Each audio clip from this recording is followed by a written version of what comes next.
Bonjour à toutes et tous sur la chaîne du Moniteur Automobile. Aujourd'hui, je vais vous parler d'une voiture qui est la plus vendue de sa marque en Belgique en 2025, le Mini Countryman dans une version intermédiaire, la S-All4. Mais avant d'aller plus loin, vous savez, vous avez l'habitude, on s'abonne, on active les notifications si ce n'est pas encore fait, c'est très important pour nous.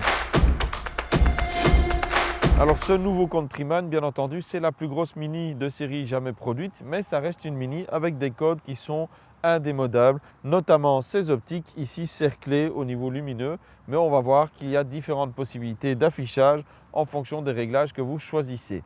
Il y a également ces codes classiques avec un capot bien horizontal, un pare-brise vertical et une grande bouche à l'avant. Ici, elle est en grande partie obstruée parce que c'est pour le look plus qu'autre chose.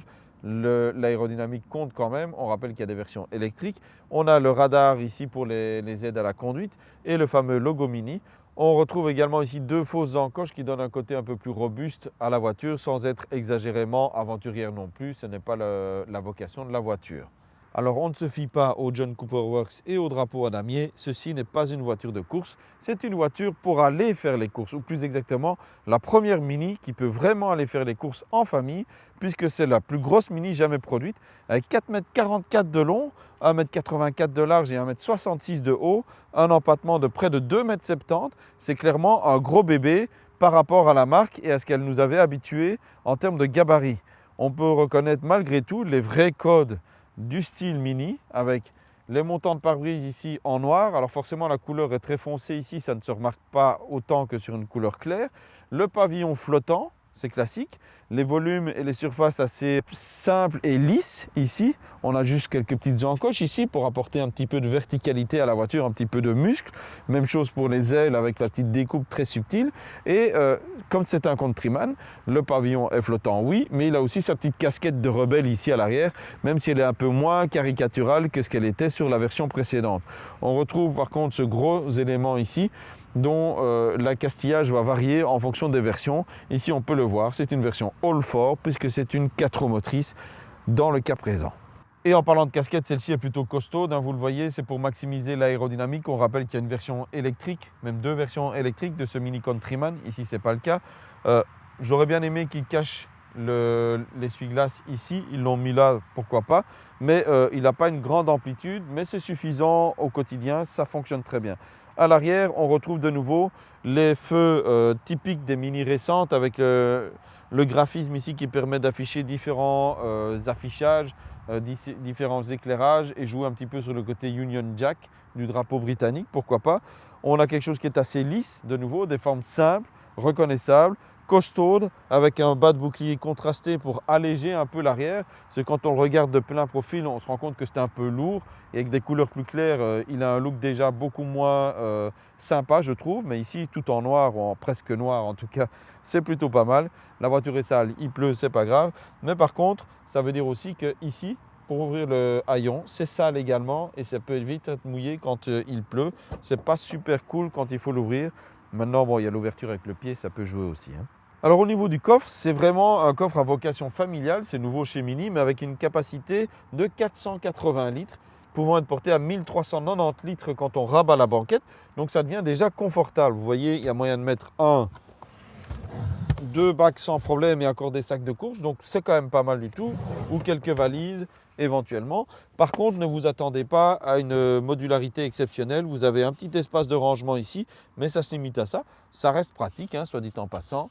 Ici, dans le cas présent, on a une option banquette rabattable en 3 parties. Ça, c'est pas mal. Et alors, je vous montre la banquette, ce que ça donne quand c'est rabattu. Eh bien, ça donne un plancher plat. Et ça, c'est top. Alors à l'arrière, on remarque vraiment le changement de dimension de ce Mini Countryman nouvelle génération. On rappelle qu'il a été lancé en 2024, nous l'avions essayé dans sa version de base C. C'était le moniteur 1813 de mai 2024, si vous voulez, il est disponible sur notre site. Mais donc on peut constater qu'il y a effectivement beaucoup plus de place que ce à quoi on est habitué dans une Mini. Et pour cause, à l'extérieur, il grandit de 13 cm, mais l'empattement lui-même grandit de 10 cm. Là, le siège est réglé pour moi, 1,78 m, et vous voyez que j'ai plein de place encore ici. Donc ça, c'est pas mal. Des grands d'1,85 m pourront se mettre sans souci. Le siège est réglé au plus bas. Je peux jouer avec mes pieds en dessous, donc il n'y a vraiment pas de souci. Les genoux sont à bonne hauteur. Franchement, c'est top en termes de place. Et l'espace au crâne est encore raisonnable. Quelqu'un qui mesure 1,90 m, ce sera peut-être un petit peu différent, mais donc là, franchement, c'est plutôt pas mal du tout. Alors, au niveau de la finition, ça reste du mini. Concrètement, c'est bien fini, mais ça ne veut pas dire que les matériaux sont tous premium, loin de là. On a des plastiques durs à plusieurs endroits. Ici, on sent que ça sonne solide. Là, c'est censé être un textile, mais on sent bien que c'est du plastique recyclé, mais ce n'est pas désagréable, mais ce n'est pas non plus chaleureux, ce n'est pas doux non plus. Les plastiques durs sont également présents sur les contreportes, mais sont relativement qualitatifs au toucher. On a des bacs de porte qui sont plutôt pratiques ici. On a des aumônières ici, vous voyez, hop, à la fois profonde, souple, une vraie poche, donc ça c'est quand même bien. Et on a la climatisation à l'arrière. Alors on ne peut pas régler en direction ni en hauteur, mais on peut régler en force de souffle. Ça c'est une bonne chose. Et on a les 2 ports USB-C pour les enfants à l'arrière si nécessaire. Petite astuce cela dit, Mini ne s'est pas arrêté à mi-chemin dans son aspect pratique, puisqu'il dispose d'une banquette coulissante qui permet d'augmenter la taille du coffre ou de maximiser l'habitabilité à l'arrière. Ce n'est pas un game changer, je veux dire d'autres concurrents proposent ça, mais je trouve ça pas mal du tout. Petit détail intéressant ici, on est dans une version John Cooper Works, la finition John Cooper Works.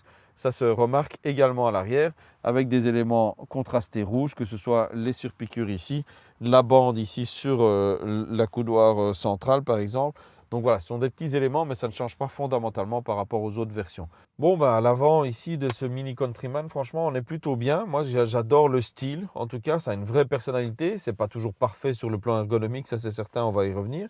Mais je trouve que ça a une vraie personnalité, ça change, il n'y a rien d'autre. Il n'y a rien d'autre qui ressemble à ça dans le marché. Donc là-dessus, je trouve que c'est très bien fait. Mais moi, ce que j'aime bien, c'est donc le volant avec la forme très agréable, très bonne position de prise en main. Jante un peu épaisse, ça on le verra à la conduite, c'est pas toujours ma tasse de thé, c'est clair. Des vraies commandes physiques avec des vrais boutons, multimédia à droite, aide à la conduite à gauche. Des palettes ici pour pouvoir changer les rapports, ça c'est super important, c'est une option. Bien entendu ici, et le petit mode boost pour pouvoir profiter d'un peu plus de puissance, le cas échéant pendant quelques secondes. Les commodos classiques, là il n'y a pas de souci. Et puis ce que j'aime bien, moi c'est ce module-ci. Qui reprend différentes commandes. Donc il y a d'abord pour démarrer la voiture, je vais le faire ici, hop, on appuie sur le frein, on tourne et ça démarre la voiture. On a encore une commande différente pour les modes de conduite, les expériences, les mini-expériences, ça change soit les paramètres de conduite et le ressenti, donc à la conduite, soit les paramètres d'affichage. De manière générale, on a donc tout qui se passe via l'écran central ici, un écran de 24 cm, commun à toutes les nouvelles Mini pour le moment, et qui s'articule autour de différents menus que vous voyez ici qui viennent en position centrale. Bon, on a ici le compte-tours en fonction du mode de conduite choisi ou le niveau de charge d'accélération. On a les phares, les aides à la conduite éventuellement activées ou désactivées qui apparaissent ici. Seul petit truc que j'aurais préféré, c'est avoir encore des commandes physiques pour ce qui est climatisation à proprement parler. Ici, on passe d'office par l'écran avec les sièges chauffants, le volant, etc. La possibilité de changer la température, soit comme ceci en glissant, soit en appuyant. Bon. D'un point de vue ergonomique, c'est bien fait, mais ça ne remplace pas des vraies bonnes commandes physiques malgré tout. Alors la navigation, c'est super, franchement, ça prend tout l'écran, ça c'est pas mal du tout. Et je l'ai dit, oui, c'est un écran central, il n'y a pas d'autre écran dans la voiture, mais on a l'affichage tête haute. Alors c'est un affichage tête haute, pas dans le pare-brise, avec une projection dans le pare-brise, mais via une petite vitre ici. Donc ça oblige de toute façon à avoir l'affichage en tant que tel qui est relativement bas par rapport à un affichage tête haute classique et récent qui donne généralement l'impression d'être projeté loin sur la route. Mais ça remplace parfaitement le compteur numérique qui n'existe plus ici, sans jamais être en conflit avec le volant, parce que c'est très rare que vous ayez le volant qui soit dans le champ de vision, étant donné que vous allez le régler en fonction de votre position de conduite. Et donc à ce niveau-là, franchement, sur le plan ergonomique, c'est très bien fait. Et certains pourraient en prendre de la graine, notamment par exemple un Volvo EX30. C'est une très bonne solution ici, bien vu. Au niveau ergonomie du poste de conduite, en tout cas, c'est très bien. Voilà un peu pour le bilan ici à l'avant. Maintenant, voyons voir ce que ça donne quand on la conduit. Parlons d'abord un petit peu technique et nombre. Il s'agit d'un modèle doté d'un 4 cylindres 2 litres turbo qui développe 150 kW, associé ici à une hybridation 12 via un petit moteur électrique de 15 kW pour une puissance combinée de 160 kW et un couple d'environ 360 Nm. Une cavalerie plutôt raisonnable, mais déjà confortable, qui passe donc via les 4 roues motrices. C'est une traction à la base et les roues arrière viennent aider en cas de besoin. La transmission, elle, est confiée à une boîte robotisée double embrayage à 7 rapports qui ici est combinée à des palettes au volant, ce qui est une très bonne chose puisque ça permet de piloter un petit peu les changements de rapport. Et par expérience, c'est vraiment nécessaire. Donc ça, c'est une option indispensable. Quand vous prenez une Mini de nos jours, prenez les palettes au volant pour le changement de rapport. Parce que sinon, vous allez être très souvent frustré par la logique de la boîte quand vous allez vouloir conduire de façon un peu plus sportive. On est dans un véhicule qui a une vocation donc un peu plus dynamique que la version de base Countryman C. Et ça se sent dans le châssis, avec un châssis qui n'offre que très peu de roulis. Donc ça, c'est très agréable. Un moteur qui est rond, qui réagit bien, mais vous voyez, hop, ça fait du bien de pouvoir changer de vitesse parce que sinon il devient vite sonore et la sonorité n'est pas extraordinaire a priori comme ça quand on est dans un mode normal. C'est plus dynamique, oui, mais c'est pas sportif. Les performances, 228 km/h en vitesse de pointe, ça n'a plus rien d'extraordinaire de nos jours. Et 7 secondes 1 de 0 à 100, c'est dynamique, mais pas exceptionnel non plus. C'est suffisant pour faire la différence avec une majorité du trafic qui roule sur les routes belges aujourd'hui. Mais par rapport au nombre croissant de voitures électriques par exemple, qui parfois ont un air assez débonnaire mais qui accélèrent plus fort que ceci grâce à leur couple instantané. L'avantage de celui-ci, c'est qu'il reste quand même relativement léger par rapport à un modèle électrique et donc il permet d'avoir une certaine agilité qu'on n'aura pas avec une voiture plus lourde, même si elle a un centre de gravité mieux placé que sur ce modèle thermique. En termes de commande, on a le volant qui est plutôt petit, mais qui a une jante assez épaisse. Alors moi qui n'ai pas des très grandes mains, je ne trouve pas ça super agréable. Clairement, j'aurais préféré une jante un peu plus fine, même si ce n'est pas aussi caricatural, par exemple, que sur une BMW M, pour prendre un exemple et rester dans la famille du groupe BMW. Ici, on a une voiture qui est plutôt agréable à conduire, surtout dans des environnements urbains, pour 2 choses. La première, c'est l'excellente visibilité. Grâce aux pare-brise assez verticales, on a des montants de pare-brise qui sont eux aussi assez verticaux. Et donc, ça ne gêne pas trop la visibilité. Et donc, ça, c'est une très bonne chose. Et la deuxième chose, c'est que la voiture est plutôt agile. Malgré ses 4,44 m de long, on reste sur un véhicule qui est plutôt à l'aise dans des milieux plus exigus. Et donc qui va donner confiance avec un rayon de braquage qui est plutôt convenable et un volant qui lui est plutôt bien calibré. En termes de dynamisme, je le disais, le châssis est plutôt bien tenu avec une suspension qui est plus ferme, qui maintient beaucoup mieux les mouvements de caisse, mais sans être inconfortable du tout. C'est-à-dire qu'on a quand même encore un calibrage des amortisseurs qui est assez feutré, donc qui permet de prendre toutes les petites inégalités sans avoir un ressenti un peu dur, un peu sec. On n'est plus vraiment très mini là-dessus. Le comportement de karting, vous l'aurez compris aussi, il est plus dans l'esprit qu'autre chose, parce que bon, c'est quand même un véhicule lourd, on est au-delà de 1700 kg, on a des chevaux, mais pas tant que ça par rapport à la masse de la voiture. Et en plus, voilà, hop, on passe sur des gros défauts, on ne les ressent plus. Donc, ça donne vraiment une dimension familiale à ce Countryman qui manquait peut-être à la gamme Mini jusqu'à présent, même avec la génération précédente, qui était quand même nettement plus compacte, on l'a dit. Donc ici, on a un véhicule qui, est dynamique sans être sportif, mais agréable à conduire. Un moteur qui est rond, performant, mais pas forcément enivrant. Et on a surtout un confort qui, lui, est de très bon aloi et offre une vraie vocation familiale à cette voiture qui reste dans l'absolu un SUV avec un look de Mini maintenant. Alors, la transmission, même si c'est une boîte robotisée, permet d'avoir 2 modes. Vous avez le D ou le S, donc ça c'est pas mal aussi. Et on sent directement qu'il y a une réponse plus immédiate à l'accélérateur. Donc ça donne aussi un ressenti plus sportif. Et on peut entendre, le bruit du moteur, vous voyez, a changé. Donc ça ajoute un petit côté un peu fun. Je trouve ça pas mal. Ça donne un petit côté sympa, un petit peu plus déluré à la voiture, un peu plus mini, j'ai envie de dire.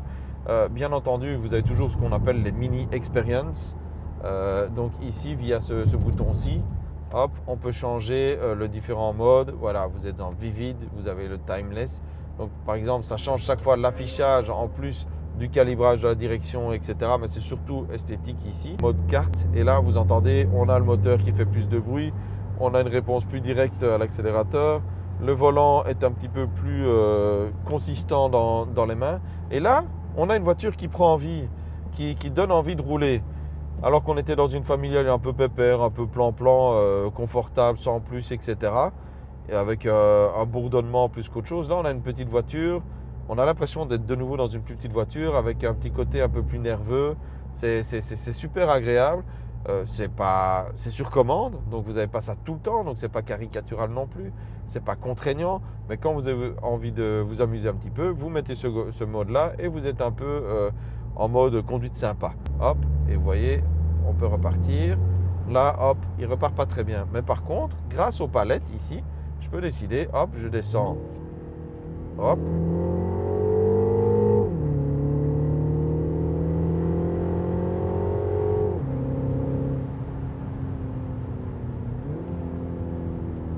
On a les petites pétarades dans l'échappement.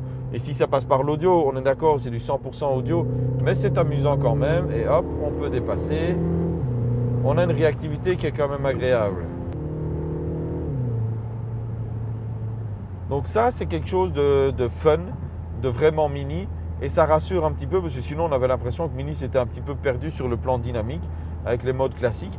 Mais ça rajoute juste une flèche à son arc et ça lui permet d'être à la fois une vraie familiale et une voiture sympa à conduire, même si ça n'a plus le côté go-kart réel et léger des mini d'antan, on s'entend. Dernier aspect, c'est une voiture qui va être prise comme une voiture familiale, mais fun d'accord, mais familiale.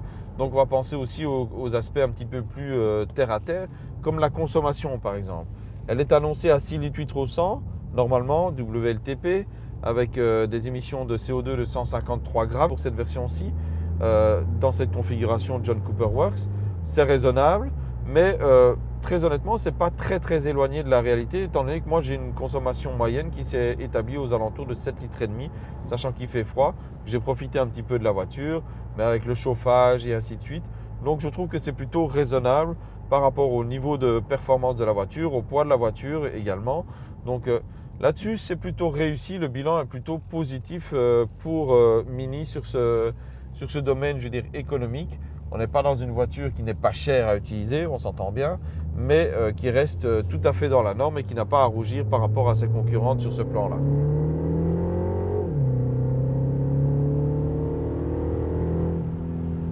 Ça n'arrache pas la tête, on est d'accord, mais bon, ça met un petit peu de joie dans les déplacements. Et puis au moins, on n'a pas un 3 cylindres, on a un 4 cylindres, donc ça gronde un petit peu comme un vrai moteur, j'ai envie de dire. Donc le bilan dynamique, positif. Une voiture a plusieurs visages selon le mode de conduite que l'on prend, qui peut être très confortable et familiale ou plus amusante. Ça, c'était la dernière chose qu'il fallait que je vous montre, c'est si on veut utiliser Apple CarPlay. C'est un des petits défauts au niveau de la conduite de la voiture, c'est dans son ergonomie. L'écran rond aussi, c'est super sympa, 24 cm de diamètre, c'est cool, je l'ai dit. Mais par contre, quand on utilise Android Auto ou Apple CarPlay, vous voyez, l'affichage reste quand même relativement limité et ça, c'est un petit peu dommage. Pour un Mini Countryman S All4 comme celui-ci, combien ça coûte? Eh bien, ça démarre à 41 950 €, sachant qu'il y a différentes finitions. Ici, nous sommes avec la finition John Cooper Works et la version essayée ici coûte environ 52 000 €. Maintenant, il y a moyen d'avoir un Countryman pour moins cher, bien entendu. La version essence de base s'affiche à 35 750 €. La version électrique de base s'affiche à 41 500 €. Et attention, il est également disponible en diesel. Et là, il faut un minimum de 38 950 €. Ce sont des prix qui sont quand même conséquents, mais cohérents par rapport à ce que propose la concurrence. Si on prend de la concurrence, on doit aller vers quelque chose qui a une forte personnalité, qui est plutôt orienté premium et pas spécialement des véhicules chinois, etc. parce que ce n'est pas la même clientèle. Et là, on arrive dans ce cas-là à des véhicules comme le Mercedes GLA, par exemple, qui va démarrer dans le cas présent à 57 000 € pratiquement. Donc on est clairement une classe au-dessus, tout en étant dans le même type de format. On peut voir le cousin direct, le BMW X1, à peine plus grand, qui lui démarre à 51 750 €. Ou alors éventuellement le nouvel Audi Q3 en version TSI Quattro équivalente. Là, on est à 41 280 €. Maintenant, attention, un Volkswagen T-Roc, par exemple, qui lui aussi a une forte personnalité esthétique, va être quasi aussi cher puisqu'on démarre à 43 900 €. Donc comme quoi, le premium, ça n'est plus ce que c'était, mais ça reste toujours cher. Bon ben, nous voilà au moment du bilan de cet essai du Mini Countryman S All4. avec des qualités et des défauts bien entendu. Alors commençons par les défauts. Il y a d'abord cette qualité de finition à l'intérieur, ça reste très plastique.